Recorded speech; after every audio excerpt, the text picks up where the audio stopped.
Mr. Correa, thank you for taking your time. We'd like to focus this interview on a kind of reflection of the pink tide in Latin America. You are, of course, a part of that. Maybe to begin, one of the goals, or maybe the main goal of those leftist Latin American governments was to regain some degree of national sovereignty in a region that is characterized by neo-imperialism and by neoliberalist policies and so on. So how does a country like Ecuador or other Latin American countries which are structurally on the periphery of global capitalism, how does it regain sovereignty? How did you think about that when you were, let's say, when you started your mandate? Well, thank you very much for the invitation. It's an honor for me to be here. Say hello to everybody, to the students. The students are hope, And, it's extremely difficult for a small capitalist peripheral country to try to practice an independent economic and social policy. So, but you can do something, okay? You can have a space to improve the situation of the population, etc. But these actions, these policies have limits, very well established limits. If you try to pass these limits, well, you're going to have the reaction of the elites, the reaction of the hegemonic powers at the international levels. And that is what's happening right now in Latin America. Where did you find those limits? For instance, our elites perhaps will support you if you try to improve schools for the kids of their mates, okay, of their employees. But they're going to kill you if you try to give to these kids the same schools of the kids of the bourgeoisie of the elites. So they don't believe in equality. They don't believe in truly social justice. So you can do something perhaps isolated, but you want to change really the system. If you want to change really the power relationship, because the problem is that we have been dominated by elites, by the capital, over human beings, by the market, over the society. If you want to change that, well, they're going to kill you. So what you're saying is it's impossible? No, it's not impossible, but it's a very hard fighting, and not just a national fighting. A small country cannot change. Perhaps you can do something, and we did, at the national level. But from Ecuador, you cannot change international order that is not just unfair. It's really immoral. The world order is immoral. Double standard everywhere. Everything according to the interests of the international powers, not according to the justice, etc. So, in order to change this really unfair international order, we need international action. You cannot do that from a small country like Ecuador. But we'll maybe get back to the details of this, but what I want to get to is that you weren't alone in this. You took power in 2007, was yes. it? And the whole continent at that point, for the most part, was left-leaning to some extent. Especially South America. Yeah, okay. That's what I'm saying about South America. So you had international partners to work with, and as South America as a whole still, you think is still not strong enough for a major push on creating a more equal society and to push this agenda on more global international level? Well, we have done a lot during the pink tide, as you call it. I don't understand quite well this term because I prefer to be called red tide. Anyway, but there were leftist government in Brazil. Brazil is the most important country, the biggest country in Latin America. Leftist countries in Argentina, in Ecuador, Bolivia. Of course, with this common, if you want, vision between several governments, several countries, you can do a lot. For instance, integration. We created UNASUR. We created CELAC. comunidad de estados latinoamericanos del Caribe, ¿no? Latin American and Caribbean State Community, CELAC, as an alternative for the Organización de Estados Americanos,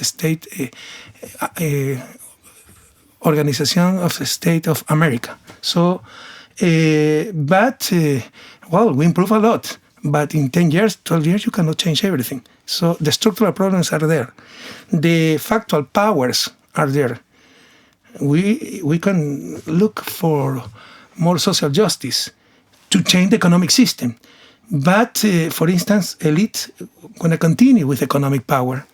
They have the media power. That is crucial, the media power. We don't have any longer democracy conducted by people. We have fake democracies conducted by media. The media problem is really a crucial problem for social justice, for development, etc. So the international condition changed from 2014, and for this reason they can destroy a lot of things that we did. But yes, with all this lefty government, we can do much more than in the case with an isolated country, with a lefty government, could do alone. You're talking about the media, but in all of those progressive Latin American countries, and in Ecuador as well, you didn't touch the media really. I guess there was some fear of being described as authoritarian if you did that, but how would you approach that problem if you say media is crucial? We did a lot, but not enough, that is clear. And with that, we were accused to be against freedom for press, media freedom. And that was not true. Now we don't have freedom, media freedom, because they are a slave of their owners. And what are their owners? The big capital, the elites, the bourgeoisie, etc. So if you don't change the ownership of the media, they're going to continue to be just not a media to give you information, just a media to manipulate you and to try to maintain the status quo. This is the huge, to me, is the most important challenge of the left, of the progressist movement. Leftist people, progressive movement, parties, have not understood this. They understood nothing. Our republics in Latin America were organized according to the Montesquieu model. This is a model already more than 2 centuries old. And that time there, the media power didn't exist. Now it's the most important power, perhaps. Bigger than the financial power, because everybody hates financial powers, bankers, etc. But the media power uses the word of freedom very frequently, word like liberty. Who can be against freedom, liberty? But they are manipulating us. We don't have, as I mentioned before, any longer popular people democracy. We have media democracy. That means fake democracy. So we have to change that. In Latin America, the media have not been the watchdogs of democracy, as usual we call them. They have been usually the watchdog of dictatorships. And the most important enemy of any process trying to change the very unfair, the very unequal situation of the region. I'm sorry, Mr. Correa, but you were in charge of Ecuador for 10 years. Yes. I think this is why you refer to it as the red tide, but I think this is why they refer to it as the pink tide. Whilst you managed to spread the wealth and bring a more equal society, you still say you weren't able to touch the elites. You weren't able to touch the media to the extent that would actually transform Ecuador and the wider Latin America on some longer basis? We touch the elite, we touch the media, but you cannot do everything in 10 years. And this is a political power. You have power to win elections, but you have to realize that to win elections in Latin America is not to get the real power you want. Real power is in other hands. It continues in the hands of the economic power, for instance, of these elites. The media power continues in the hands of the elites. Even the social power, the religious power, the army power. So it's not so easy. It's very easy to criticize when you are not inside the process, but we were risking our life every day in order to change the situation. But in 10 years, with all these restrictions, and not just national restrictions, international restrictions, because if you, like in Europe, if you want to create communication law in order to, not to control, but at least to regulate the media power, you're going to call a dictator. For instance, if you want to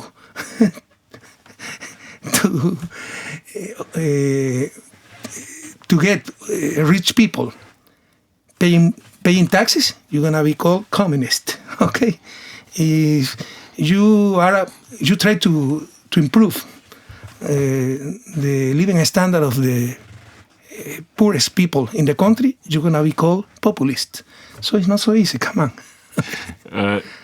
You are talking about winning elections. So this is something that requires building of coalitions, right? Between different classes and different interest groups that enable you to democratically seize power. So which were the main elements of your, let's say, your coalition that enable you to do that, and at the same time preserve the progressive political That was a problem in the orientation? Ecuadorian case. It was a very peculiar process, because I started with Alianza País, our political party, April 2006, and in January 2007 I was already president. So you start with a political movement or social organization like Evo Morales in Bolivia, and after several years of organization, fighting, whatever you want to call it, you're gonna get power. Perhaps we won the election too soon, so we were in power without a strong political organization. We tried to build this organization from the government. And well, there are people loyal not to the ideas, not to the political commitment, but to the power. No? So when the crisis arrived, when the persecution started, there was a lot of betrayers, a lot of betrayal. So, but Alianza País was so big that inside this huge organization, there were several groups. We had people from the left, extreme left, and to the from the extreme left to the center right, for instance, ecologists, not so ecologists, and well, it was very diverse political organization. But that is good because we were there was a huge discussion inside the movement, and there was a coordination for all these groups, looking for a better country, for better economic policies, etc. Well, but Ecuador is not a country with a long tradition of social organization either. So it's not like Bolivia, for instance. And even more, you should be aware of other thing, very important thing. United States, there's the elite, and factual powers long time ago realized that they must be inside this civil organization, you want to call them like this. So they have infiltrated this organization. We have The a Alianza lot. País. No, other kind of organizations, and perhaps inside Alianza País too. But for instance, we have a lot of leftist organizations, labor organizations financed by the National Endowment for Democracy, NED. This is the financial branch of the CIA. So, okay, but the leftist organizations and environmental organizations also, as you know, were critical of you that you built, particularly in your second term, you built a coalition more with the capital owners, and that you not with, let's say, the indigenous people, and you relied on the extractive industries and so on. So what's your response to that? In 2013, my third term, in fact, because we started in 2007, we have a constituent assembly, and we have election against in 2009. At the beginning, the presidential period was for 4 years, but because of this constituent assembly, we advanced the elections and we won in 2009. My last term was 2013. I won in every indigenous region, and my program was very clear. We want to use, like any other country, our natural resources with absolutely environmental responsibility, but social responsibility too, in order to improve the standard of life of our people, in order to get developed. So, and I won in one round. We have ballotage in Ecuador. It's very, well, I think never in Ecuadorian history, political history, Ecuador has had presidential election in one tour. Always, one round, sorry. I mix my French with my English. One round. Always we had ballotage, but I won in the first round with 5-7% of the popular votes. My opponent that had this kind of political proposal, not mining, not oil, he was a former ally. He got 3%. Well, if we are in a democratic country, we have to continue with the political program, the winning political program. Okay, so that was exactly what we did. Anyway, but there is another problem here. Yes, we have the opposition of these kind of groups, but talking sometimes the same things that we did. For instance, social justice, environmental responsibility, but they were extreme. You have to realize these purists, if you want, leftists, okay, with a checklist, the left of everything or nothing. Okay, you have to agree with us about mining, not oil, not. Well, if you miss a point, you're gonna be your opponent, and if we follow what they recommended, we will fail immediately. You can guess Bolivia without gas. You can imagine Bolivia without gas. You can imagine Venezuela without oil. You can imagine Cuba without mining. So come on, that is not the question, to use or not to use natural resources. It's to use natural resources with absolutely social and environmental responsibility.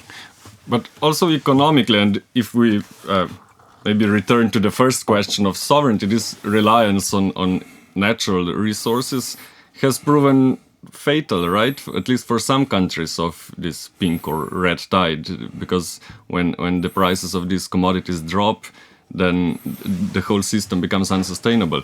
But that is wrong. We have to use our natural resources, not to continue depending on them. But you need natural resources in order to switch the economic system to be sustained by other sources, if you want. For instance, well, some people, I don't know the word in English, perhaps extractivism. Mm-hmm.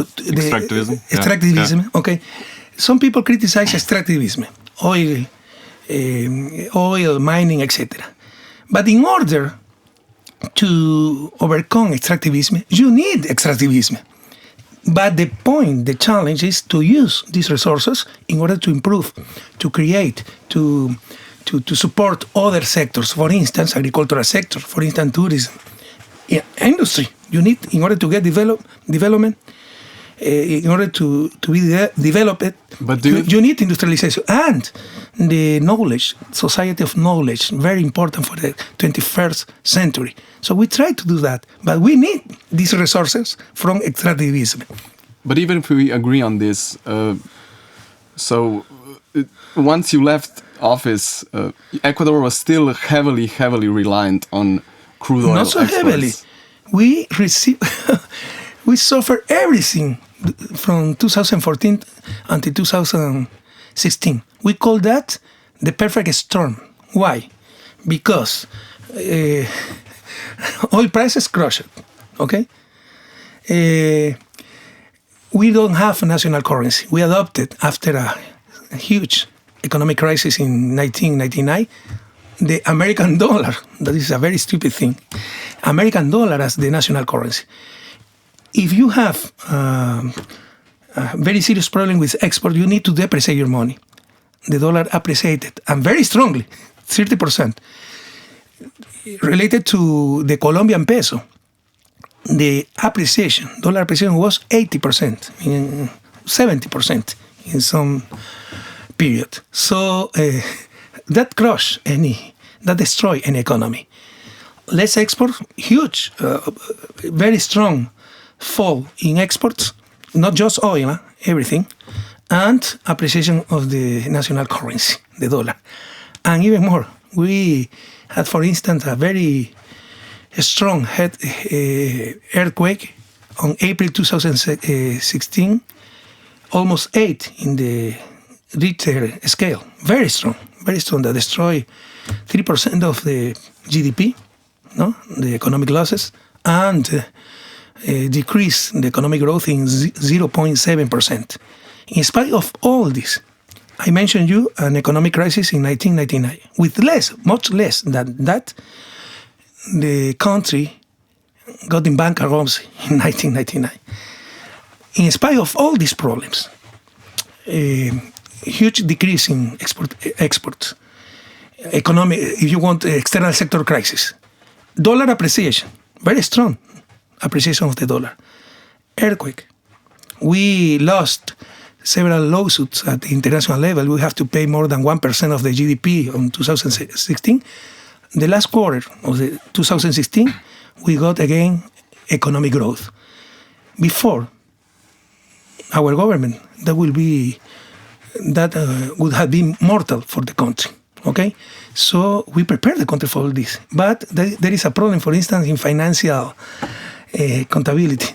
If you spend money in order to build an hydroelectric, you're gonna record this expenditure. But the benefit from the hydroelectric is not recorded. So, for instance, with all the investment that we did during the 10 years, at least the public sector is receiving every year 2,000, not explicit, perhaps they are saving, but that is called net income. The net income of this investment more or less is given to the public sector $2 billion by year.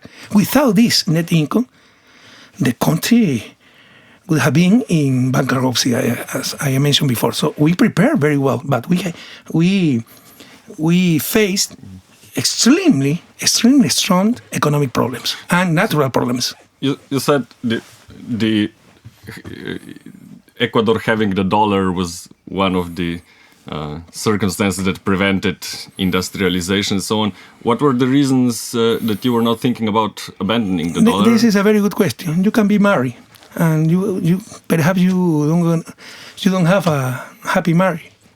You don't have a happy life. Okay, but you think to get divorced is worse than to continue married. Okay. Why would that be worse? The cost is too high. The exit cost from dollarization is too high. No government, even worse, leftist government, can afford that. So you should be aware of that. I am an economist, okay? In economics, there are things that are very easy to be done, but very difficult to solve Is that later. an insurmountable problem? It was not so easy to dollarize the economy, but it's extremely difficult to exceed dollarization. You're going to have really a chaos, social, economic chaos. So Ecuador is forever trapped in this. Yes, you have to mitigate the dollarization system. And these are technical issues, but also political issues. For instance, the most important thing, the Achilles heel for, how do you say in English? Achilles heel. Mm-hmm. Sorry, correct me, please. Achilles heel for any developing country is the external sector. The most important instrument in order to solve problems in the external sector is the exchange rate. Sorry, we don't have any more exchange rate.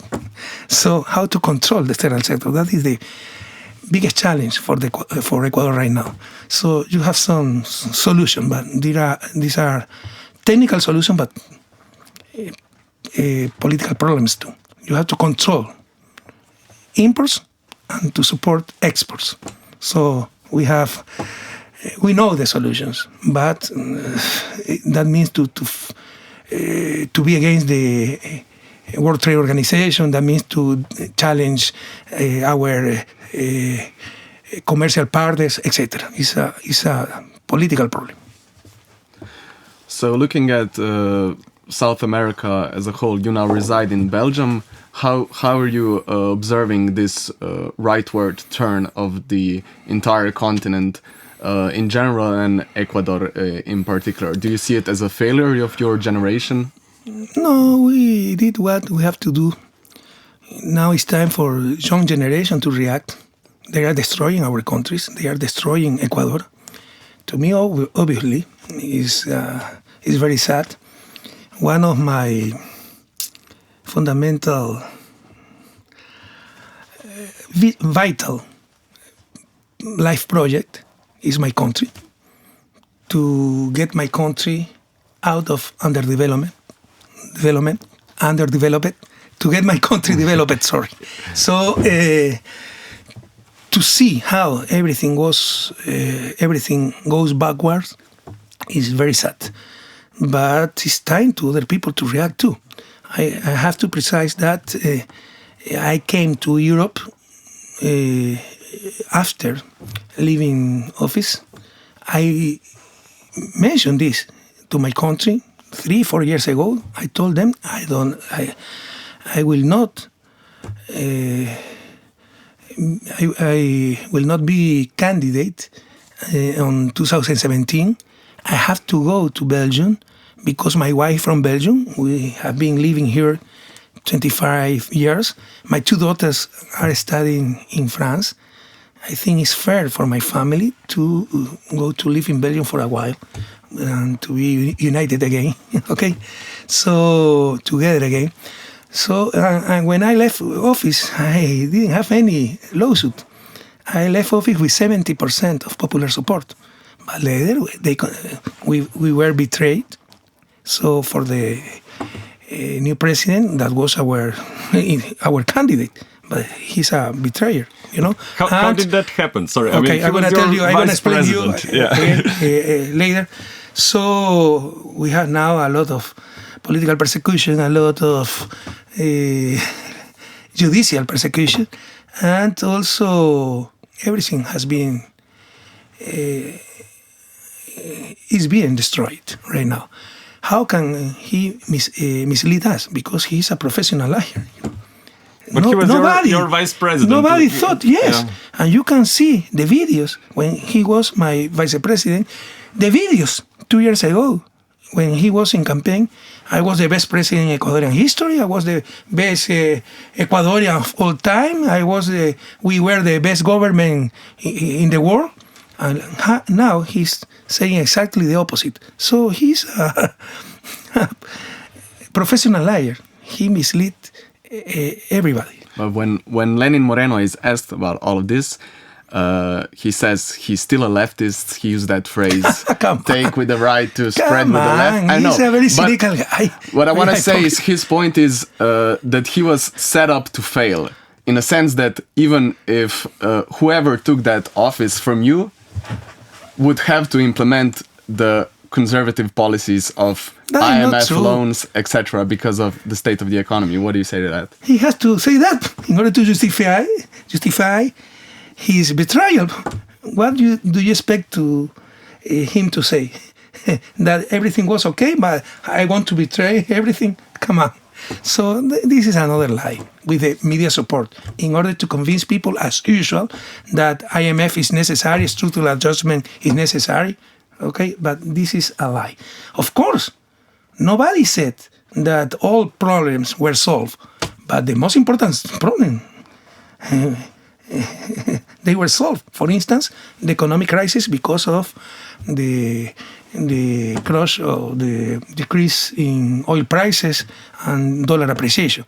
When I took office in 2007, sometimes people's memory is fragile. Okay, when I took office in 2007, I didn't have even enough energy. We have frequently lack of electricity. Now we export electricity to Colombia, to Peru. That is the difference. But of course, we are an underdeveloped country. We have still problems. But for mediocre people, they're going to say, everything was wrong. That is not true. That is not true. It's without any doubt, according to any serious international study, Ecuador in 2017 was much better with infrastructure, with energy, etc., than in 2007. But Lenin Moreno is not only one person. I mean, he has, let's say, a background of people. He changed a whole lot of bureaucrats, so he does have some support, or at least he's able to implement the policies. I mean, you cannot just say it's one person who betrayed the idea. He's able to implement it. How is that? You are wrong. With all due respect, you have to be closer to Latin American reality. Temer in Brazil, you know how popular support. How much popular support I wasn't talking about popular support, but I'm saying he has some support in the structure. 9%. Lenin Moreno now, he has 15%. But the point... But he has the support of factual powers, media power, economic power, American power, United States power, even church power. But also within your party. I mean, País, you said it before. They have everything except popular support. But you said it before, that País was from extreme left to the center right, and it was an all-encompassing party. Do you think, for lack of a better term, do you think you were too lenient, too broad in this context, because he was able to purge your allies in the party in order to No.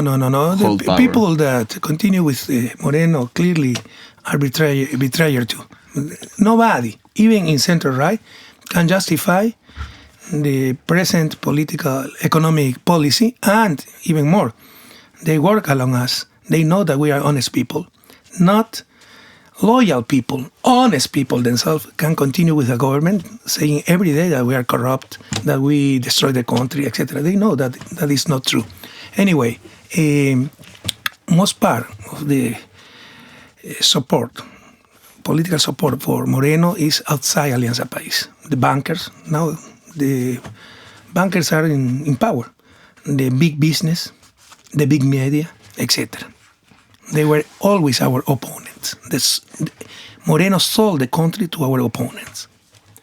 Maybe for the end, I mean, every country has its specifics, but there is a wider trend now in the past couple of years of right-wing and sometimes openly fascist governments taking power in Latin America, in Brazil, in Argentina, Ecuador in too, Venezuela. They are fascist. Yeah, you know that and Ecuador as well. The former. Yeah, I mean, so there is a trend, even though every country has its own specifics. You know that the How do you former explain it? foreign affairs minister has a warrant, arrest warrant, because a speech that he made. Because a speech. It's incredible. Excuse me, continue, please. Yeah, I just wondering, how do you see this trend? Where do you see its roots? Why is it happening? There is a huge reaction It's not just to change the political system, the economic system, the social system, and the political system too, because during our government we have finally true democracy. People was commanding the country. That is democracy. Now, again, big business, big media are commanding the country. So they want not just to change the political system, the social system, the economic system according to their interest. They really want revenge because during 10 years in the Ecuadorian case, they were defeated. And that is something that the elite cannot forgive. But for example, in Brazil or Argentina, these right-wingers came in power democratically. Do you think this can happen as well in Ecuador? Democratically between quotation marks. Pay attention to that. For instance, Brazil. In 2016, there was a coup d'etat. And Europe but now said Bolsonaro nothing was elected. Right? Because Lula was in jail. They didn't just steal Lula's freedom. They stole Brazilian democracy. Because with Lula as candidate, Lula will be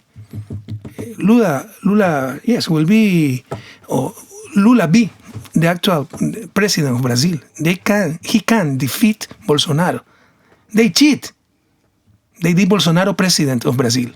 It should be Lula. In Argentina, yes, democracy, but Latin American democracy. We don't have true democracies. In true democracy, people is in command. We have media democracies. That means fake democracies. That depends on the media. That is the problem.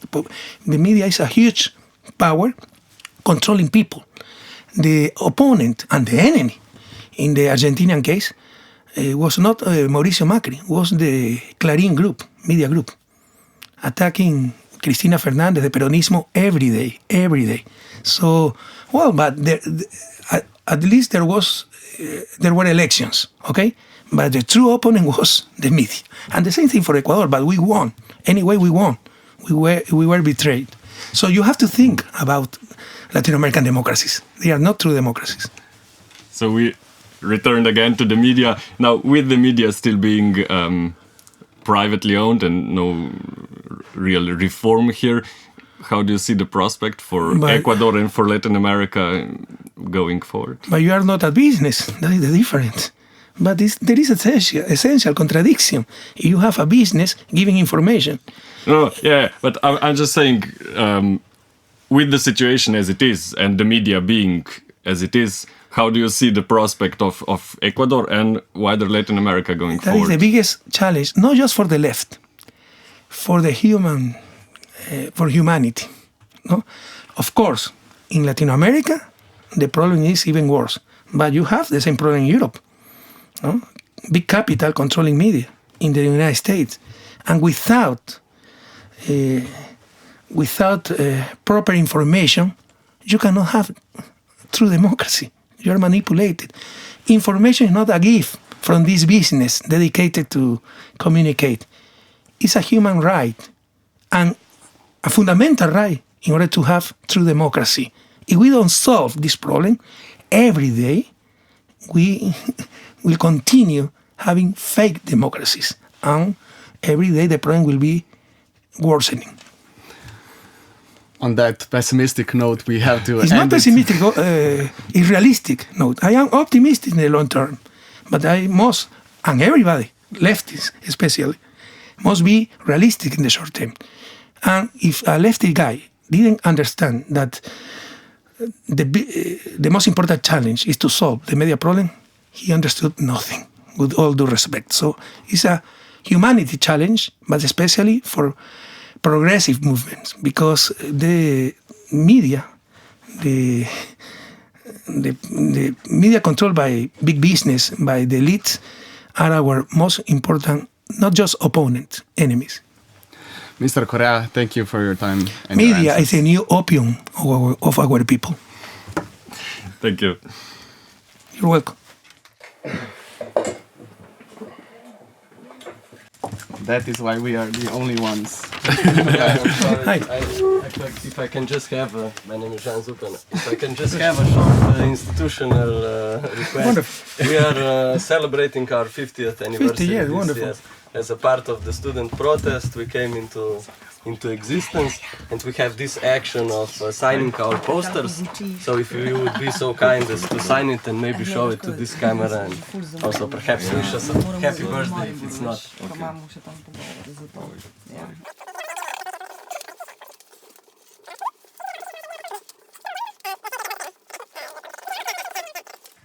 Okay. If you can just maybe lift it up and show it. Thank you very much. Thank you. Thank you. Guys, try to understand what democracy means in course. Latin America. Yeah. What these social groups mean in Latin America. Sometimes they are our